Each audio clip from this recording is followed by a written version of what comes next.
The acrid smell of antiseptic was the only thing Jiang Shen knew.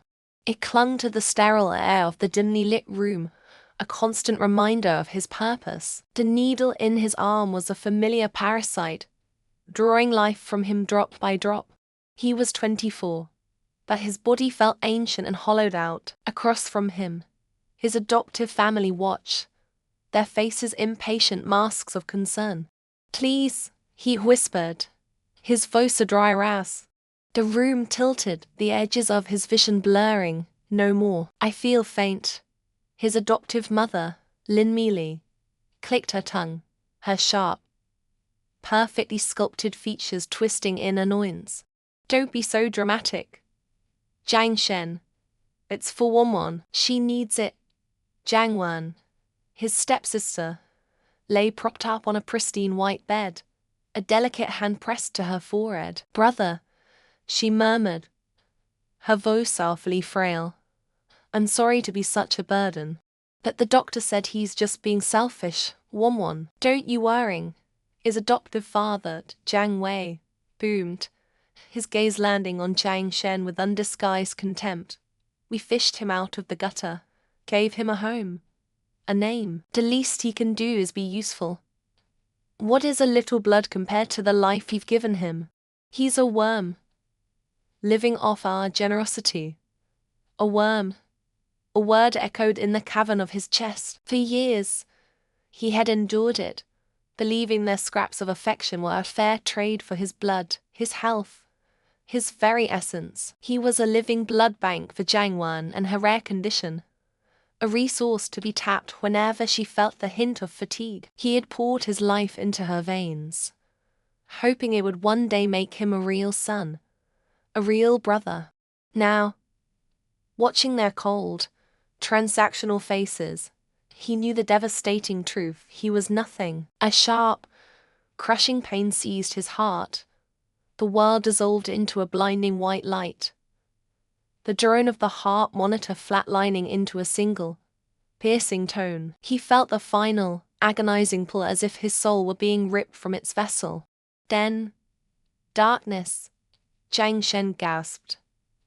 A violent, shuddering breath that tore through his lungs. His heart hammered against his ribs, a frantic drumbeat of pure terror. He wasn't in the cold, sterile room. He was in his own bed, tangled in his sheets, with warm sunlight streaming through the window, illuminating dust motes dancing in the air. His hand flew to his arm. No needle, no puncture mark. He scrambled out of bed, his legs unsteady, and stared at the digital clock on his nightstand. 2014. He swayed, gripping the edge of the desk for support. He was 18 again. He was alive. It wasn't a dream. The memory of his death, the pain, the despair, the final, chilling sound of the flatline was branded onto his soul. He had died, unloved and used up, only to be thrown back in time. A second chance. A wave of ice-cold fury washed over him, extinguishing the last vestiges of fear. He remembered every needle, every taunt, every dismissive glance. He remembered years of secret transfusions, of being told his sacrifice was a testament to his love for the family, a love they never returned. What a pathetic joke. He looked at his reflection in the mirror. A younger face stared back, thinner and still bearing the marks of youthful uncertainty. But the eyes were not those of an 18-year-old. They were ancient, filled with the chilling clarity of a man who had already seen his end. "This time," he vowed, a cold fire kindling in his gut, "I will not be their resource. This time, I live for myself." An hour later, he descended the grand staircase into the dining room.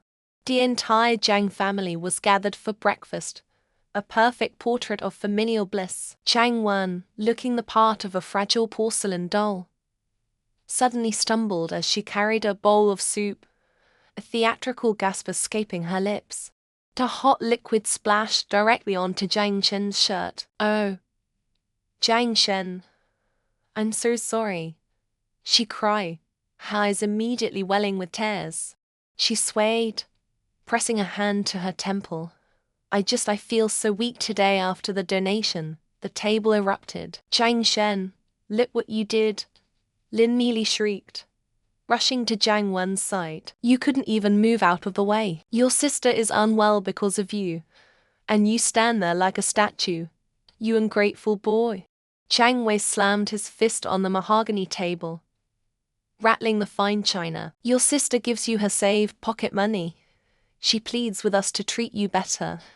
And this is how you repay her. You're cold-blooded. Apologize to her." Now, the Jiang Shen of the past would have flinched, would have bowed his head and stammered out an apology, taking the blame as he always did. But the man standing there now was a ghost wearing a boy's skin. He didn't move. Instead, a slow, cold smile touched his lips. He took a napkin from the table, his movements deliberate and calm amidst their storm of accusations. Before anyone could react, he stepped forward and firmly wiped Jiang Wen's cheek. She flinched back with a small cry of surprise. The white napkin came away stained with a thick layer of beige foundation and pale, shimmering powder. Underneath, her skin was rosy and healthy, not the deathly pale she so carefully cultivated. The room fell silent, weak. Jiang Shen's voice was low, uneven, cutting through the tense air. "Odd. My blood donation was yesterday afternoon. It takes at least 2 months for my body to recover enough for another safe donation. Your weakness seems to come and go with remarkable convenience. One. He dropped the sullied napkin on the table. "And you spilled the soup. You walked into me." "Don't reverse the facts." Jiang Wen's face, now half exposed, crumpled not in weakness, but in fury. The family elders stared, momentarily stunned by his audacity. It was Jiang Wei who recovered first, his face turning a deep, apoplectic red. "Insolence, are you accusing your sister of lying?" he roared, rising from his chair. "We have indulged your bad habits for too long. We give you everything, and you repay us with slander and disrespect. You have a rotten core, boy, a rotten core." Jiang Shen laughed, a short, bitter sound devoid of any humor. He met his adoptive father's furious gaze without a flicker of fear. He had already faced death. Their threats were meaningless now. "You're right. I've been rotten with the foolish hope that you would one day see me as family." He straightened his back, a lifetime of subservience falling away from him like a shed skin. His voice was clear and carried the weight of absolute finality. "I'm done. Jiang Shen. I am hereby severing all ties with the Jiang family. You don't have to threaten to expel me." He swept his gaze over their shocked, contorted faces. "Your cheap family bond isn't worth keeping."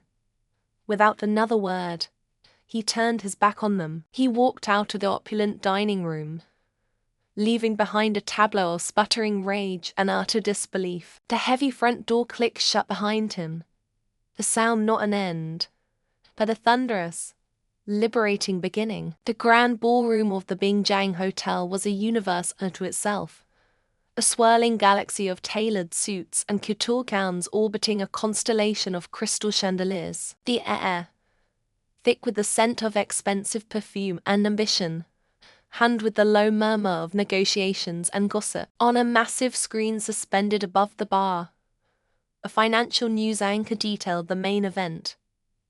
The city's wealthiest construction magnate, Mr. Su, was auctioning off the primary partnership for his landmark Azure Spire project. It was a deal that could reshape the city's corporate landscape, and every major enterprise was circling like a shark sensing blood. Jiang Shen stood near the periphery, a ghost in a simple, well-pressed off-the-rack suit. He was an island of stillness in the churning sea of influence peddlers. In his past life, he would have been here too, but as a shadow, a tool for the Jiang family. His blood and brilliance siphoned away to fuel their undeserved success. Now, reborn and severed from his abusers, he was here for himself. His eyes, clear and sharp with the knowledge of a future they couldn't fathom, scanned the crowd until they locked onto his target. Mr. Su was holding court, a silver-haired line surrounded by a fawning pride of younger executives. Jiang Shen took a deep, steadying breath, the memory of 1,000 humiliations calling into a cold, hard resolve in his gut. He navigated the crowd with an unnatural economy of movement, slipping through gaps until he stood before the magnate. "Mr. Su," he said, his voice calm but resonant enough to cut through the chatter. The circle of sycophants fell silent, turning to glare at the intruder. Mr. Su's eyes, shrewd and appraising, narrowed slightly. "Do I know you, son?" "No, sir. But you will want to," Jiang Shen replied, extending a slim folder. "My name is Jiang Shen. I have two documents here that I believe will be of great interest to you regarding the Aspire project." One of the executives scoffed. "Mr. Su is a very busy man. If you have a proposal, submit it through the proper channels." Jiang Shen didn't even glance at the man. His focus remained entirely on Mr. Su. "The proper channels will get you 100 generic proposals. I'm offering you the key to making this project not just profitable, but legendary. All I ask is 5 minutes of your time." There was something in his gaze, an unnerving certainty, a complete lack of deference that intrigued the old tycoon. Mr. Su waved a dismissive hand at his entourage. "Give us the room. You have 5 minutes. Young man, don't waste them." He led Jiang Shen to a quieter alcove. Jiang Shen didn't waste a second. He opened the folder, revealing not a contract, but a series of complex logistical flowcharts and a summary of a proprietary business operation program. "The primary flaw in all current bids," Jiang Shen began, his voice low and confident, "is their reliance on outdated supply chain and workforce management models. They project a 20% margin of error for waste and delays. My program reduces that to under 3%. It uses predictive analytics to streamline material acquisition, optimize labor deployment, and preemptively solve construction bottlenecks before they occur." As Mr. Su scanned the documents, his professionally placid expression began to crack.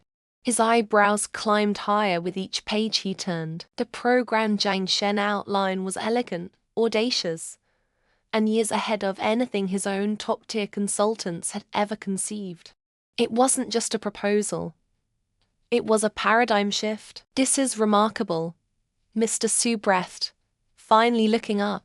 The dismissiveness was gone, replaced by a glint of genuine excitement. "Where did you develop this?" "Independently," Jiang Shen said. A small, hard-won truth. In his previous life, he had built it for Jiang Corp, only to watch his stepsister, Jiang Wan, take the credit. This time, it was his and his alone. "A program this advanced has a very bright future," Mr. Su said, his mind already calculating the immense potential. He closed the folder and met Jiang Shen's steady gaze. "Forget 5 minutes. My assistant will contact you tomorrow morning to schedule a proper meeting. I'm very interested in a future cooperation with you, Mr. Jiang Shen." He extended a hand. As their hands clasped, a powerful surge of vindication washed over Jiang Shen, so potent it almost made him dizzy. It was the first brick in the foundation of his new life. The path to his own success, to his own name, was finally clear. This was real. It was happening. The next afternoon, the air in the Jiang Corporation office was thick with smug triumph. Jiang Wan, radiating self-satisfaction in a Chanel suit, swirled a cup of artisanal coffee, leaning against the desk of Mr. Lin, a senior director. "I have to hand it to you, Wan," Mr. Lin gushed, his face a mask of admiration. "Locking down the Aspire contract is a masterstroke. Mr. Su is notoriously difficult to impress." The board is ecstatic. Jiang Wan gave a delicate, dismissive wave of her hand. "It was nothing, really. One must simply understand how men like Mr. Su think. A little charm. A solid presentation." He was eating out of the palm of my hand. The office door swung open with a sharp crack, and Jiang Shen strode in. His presence instantly sucked the celebratory warmth from the room. "That's a lie," Jiang Shen said, his voice a low thunderclap. "You didn't secure that deal." "I did. I met with Mr. Su at the hotel last night." Jiang Wen's eyes widened in faint shock, which quickly curdled into a cold, derisive sneer. "Jiang Shen, what on earth are you talking about? Are you so desperate for attention now that you've left the family that you're inventing fantasies?" Mr. Lin shot to his feet, his face turning a blotchy red. "Insolence! How dare you burst in here and spout such nonsense? Miss Jiang is the hero of this company. Who are you to challenge her achievements? You lack even the most basic manners." "I have the proof," Jiang Shen shot back, his hands clenched into fists at his sides. "The program I presented to him. The one that won him over." "Enough." Jiang Wen's voice was like ice. She stepped forward, her expression a perfect blend of pity and contempt. "You are an ungrateful stray we took in. Everything you learned here. And this is how you repay us? By trying to steal my accomplishments. Get out." "Security," Mr. Lin bellowed. As the guards began to approach, a sudden, chilling realization struck Jiang Shen with the force of a physical blow. The program, the proprietary code, the culmination of years of his secret work, the master files were still stored on Jiang Corp's central server. He had been so focused on breaking free that he had made a dangerous, amateurish oversight. They had his life's work. He backed away, the anger on his face momentarily replaced by a flicker of cold dread. He had won the battle with Mr. Su, but he was about to lose the war if he wasn't careful. As he was escorted out, the mocking whispers of his former family followed him down the hall. "Look at him. Thinking he's some kind of genius. He's nothing without the Jiang family's name. He'll come crawling back within a month, begging for scraps. Just watch." Jiang Shen didn't look back. The humiliation burned, but beneath it, the cold resolve from the night before was crystallizing into something harder, sharper, and infinitely more dangerous. They thought they had taken everything. They had no idea he had a weapon they could never anticipate. The future. The sterile air of the Jiang Corp lobby crackled with a hostility aimed at one man. Jiang Shen stood before his adoptive family, his expression a mask of calm that belied the turmoil of a lifetime and a life before. He held a simple data drive, the culmination of his genius, the key to Jiang Corp's future. His future. "Give that back," his stepsister, Jiang Wan, sneered, her voice echoing off the marble floors. "Everything you are, everything you have, this family gave to you. You're nothing but a parasite, Jiang Shen, a worm we foolishly nurtured. Father Jiang." A man whose approval Jiang Shen had once craved more than air, nodded in agreement, his face a portrait of disdain. "He's right, you owe us that drive. Your very thoughts belong to this company." Jiang Shen's grip tightened on the small piece of plastic and metal. In his past life, these words would have flayed him open. Now, they were just no's. "I am here for my intellectual property," he stated, his voice even. Nothing more. Just as Jiang Wan opened her mouth for another tirade, the pristine glass doors of the lobby slid open. The clicking of heels on marble cut through the tension like a scalpel. Every head turned. Song Mu, chairman of the rival Song Corp, entered as if she owned the very air in the building. Dressed in a flawlessly tailored charcoal suit, her presence was a vortex of power and grace that instantly shrank the Jiang family into petty squabblers. Her gaze, sharp and analytical, swept over the scene before landing on Jiang Shen. A flicker of something recognition, intent crossed her features. "A parasite," Mu's voice was cool, yet it carried an undeniable authority that silenced the lobby. She glided forward, stopping a few feet from the tableau. "Your eyesight must be failing, Chairman Jiang. What you call a parasite? I call a once-in-a-century talent. She addressed the Zhangs, but her eyes were fixed on Zhang Shen.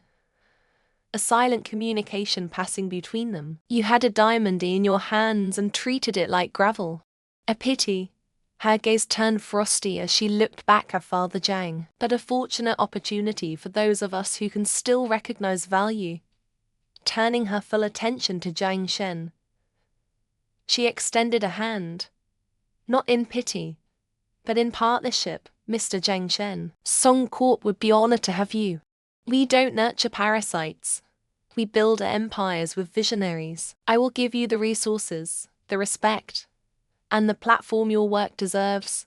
For a breathtaking moment, Zhang Shen simply stared at her outstretched hand. In the bleak narrative of his previous life, this scene had never played out. No one had ever defended him. No one had ever seen his worth. A warmth he hadn't felt into lifetimes spread through his chest. This was real. This was his new beginning. I accept, he said, his voice clear and firm. He placed the data drive into her hand. The transfer of loyalty complete and absolute. The act broke a spell. Mr. Chang, wait.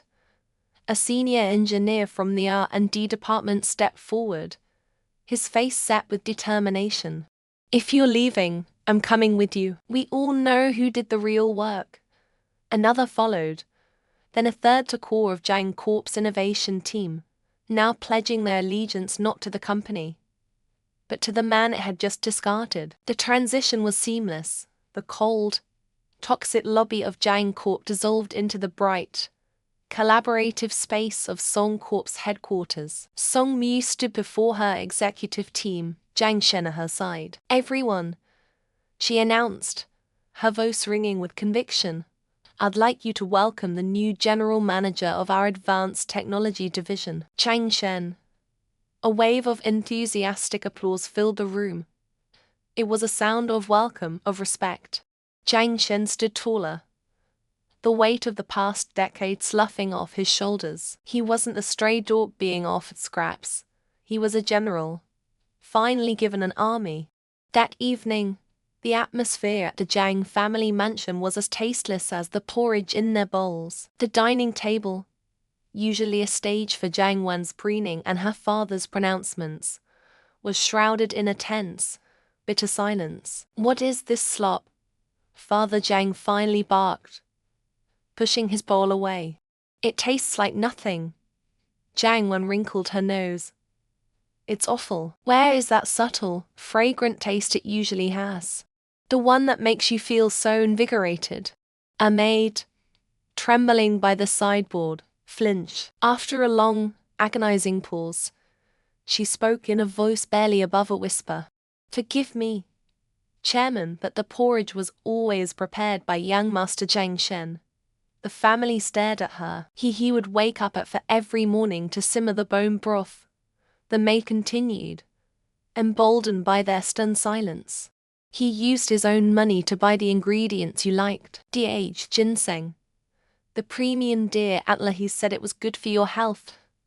The spoon fell from the eldest sister Zhang Minxio's hand, clattering against her porcelain bowl. Killed. Cold and sharp. Pierced through the fog of her indifference. All this time, I had called him a leech while he had been the one secretly nourishing them, spending the money he earned from part-time jobs they never knew he had. Excusing herself from the table, Minseo walked numbly through the halls. She had to see. She had always pictured his room as a testament to their generosity, a large suite, filled with designer clothes and the latest technology. She arrived at the third floor and asked the same maid, "Show me his room." The maid led her not to a suite, but to a narrow, steep staircase out of a dark corridor. It led to the attic. The door creaked open to reveal a desolate, forgotten space. A single, grimy window let in a sliver of moonlight, illuminating swirling dust motes. The room was crammed with old trunks, broken furniture, and forgotten junk. In one corner, on the cold wooden floor, lay a thin, lumpy mattress and a threadbare blanket. This was not a bedroom. This was where things went to be forgotten. Minxio's breath hitched. He lived here for over 10 years, miss. The maid confirmed, her voice thick with long suppressed pity. He never took a cent of the family's money. He said he didn't want to be a burden. Numbly, Minseo knelt by the pathetic excuse for a bed. Her hand brushed against something hard under the mattress. She pulled it out. It was a small, worn diary, its cover soft with age. Her fingers trembled as she opened it. The pages were filled with cramped, neat handwriting, a chronicle of silent suffering. She didn't read every word, but fragments leapt out at her, each one a fresh stab to her conscience. Entries detailing how he'd saved for months to buy their father a tie, only to see it thrown in the trash. Notes about Jiang Wen's favorite foods, which he learned to cook perfectly. Pages stained with what could only be tears, describing his loneliness on holidays and birthdays that no one ever acknowledged. But it was the last entry, written just a few weeks ago, that finally shattered her. It wasn't angry or resentful. It was just a simple, heartbreaking question, written over and over until the ink bled through the page. Why don't they love me? Why can't they just love me? The diary slipped from Minseo's nerveless fingers, falling open on the dusty floor. The sheer, monstrous scale of their cruelty, a decade of casual, unthinking evil, crashed down upon her. They hadn't just neglected a brother. They had tried to extinguish a soul, and they had failed. The headquarters of Jiang Corp, once a monument to corporate ambition, was now a hive of panic. Phones rang with a shrill, announcer persistence. Executives scurried through hallways, their faces pale with a shared terror. Every major partner, every lucrative account Jiang Shen had single-handedly secured, was pulling out. Their message was unanimous and surgically precise. We deal with Jiang Shen. We don't deal at all. The company's lifeblood was draining away, and the tourniquet had just walked out the door. In the CEO's office, Jiang Wan's carefully constructed composure had shattered. Her eldest sister, usually the picture of stoic control, was frantically pacing, her phone pressed hard against her ear. It finally connected. Jiang Shen, where are you? She shrieked, foregoing any pretense of familial warmth. You need to come back. Right now, everything is falling apart. On the other end of the line, in his sparse new apartment, Jiang Shen listened to the hysteria with a profound, chilling emptiness. The voice that once made him flinch now sounded like distant static. That has nothing to do with me anymore, he stated, his tone flat and final. I don't work for Jiang Corp. I am not a Jiang. Don't be ridiculous. We raised you. This is your duty. Your definition of raising me was treating me like a walking blood bank and a workhorse. He cut in, the words sharp as glass. My duty is to myself. As he spoke, a dizzying wave of blackness washed over him. The room tilted violently, the floor rushing up to meet him. A sharp pain bloomed behind his eyes, and the phone slipped from his numb fingers, clattering against the hardwood. His last conscious thought was not of the Jiangs, but of the quiet, appraising eyes of Song Miu, the first person who had ever seen his value. Then, only darkness. The fluorescent lights of the hospital were a cruel, sterile white. Jiang Shen awoke to the low murmur of voices. His eldest sister was there, her expensive silk blouse a stark, insulting contrast to the full drip in his arm. The doctor, a stern-faced man in his 50s, held a clipboard like a weapon. Severe anemia, chronic malnutrition, extreme exhaustion, the doctor announced, his voice laced with a fury that made the Jiang family matriarch recoil. He gestured toward Jiang Shen's pale, almost translucent skin. His body has been running on fumes for years. How is it possible that you live in a mansion and wear designer clothes while he looks like he's been starved? He didn't wait for an answer. The regular blood donations have exacerbated the condition. You weren't just taking his blood. You were taking his life force.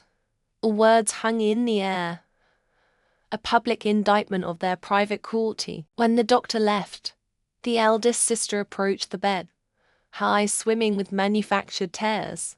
Chen, we're so sorry. We didn't know it was this bad. Please, just come home. We can fix this. We'll be a real family. Jiang Shen slowly turned his head, his gaze clear and unyielding. A faint, bitter smile touched his lips. Affection that arrives this late, he said. His voice raspy but firm, is cheaper than grass. He pushed a document across the bedside table, papers his lawyer had prepared weeks ago. Sign it. It was a formal declaration of severance, a legal severing of the adoptive parent-child relationship. With trembling hands, his adoptive mother signed, the scratch of the pen sounding like a final, definitive snap. His freedom was now legally binding. A week later, the grand ballroom of the Bingjiang Hotel was electric with anticipation. It was the bidding event for the new city development project, a contract helmed by the reclusive tycoon, Mr. Su. The Jiang family arrived with a renewed, albeit fragile, arrogance. Jiang Wen, dressed in a shimmering gown, was their champion. They were certain her meticulously prepared proposal, built on the foundations of Jiang Shen's past work, would secure them the win and restore their tarnished glory. They surveyed the room, confident in their impending triumph. Then, the murmuring began. The crowd parted like the sea. Jiang Shen entered, not as the haggard boy they remembered, but as a man remade. He wore a perfectly tailored charcoal suit that emphasized his lean frame, his face no longer pale, but filled with a healthy color. Beside him, a vision of effortless power, was Song Mu, CEO of Song Corp. Her presence was an endorsement more valuable than any bank loan. She walked with an easy grace, her gaze sweeping over the room, a silent queen at her partner's side. When their eyes met the Jiang's, there was no flicker of emotion, only the cool assessment of a rival. The Jiang family froze, their confident smiles turning to masks of disbelief and dread. Mr. Su, a man whose presence commanded absolute silence, took the stage. He was brief and direct. After careful consideration of all proposals, my team and I have made a decision. He paused, letting the tension build to an unbearable peak. Division, the innovation, the sheer brilliance of one proposal stood far above the rest. We will be partnering with Song Corporation. A gasp rippled through the hall. Jiang Wan's face went white. But Mr. Su wasn't finished. He looked directly into the crowd, his eyes finding one person. However, there is a condition. My signature will only go on a contract that bears the name of the man who authored this genius plan. I will only sign with Mr. Jiang Shen. The name echoed in the cavernous room. It was a death knell for the Jiangs, their pride, their hope. Their entire future collapsed in that single moment. The family matriarch stumbled forward, her composure utterly gone. Jiang Shen, please, she cried, her voice a desperate, pathetic whine. Sign for us. Sign for the family.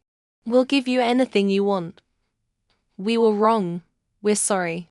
The entire business community watched, their faces a mixture of shock and dawning understanding. They saw the expensive clothes, the desperate pleas, and then they looked at Jiang Shen, the quiet, dignified man who had clearly been the family's ghost, their secret engine. The whispers started, connecting the dots of the rumors that had been swirling for weeks. Jiang Shen looked at the family that had broken him, their faces now blistered with a greed so naked it was obscene.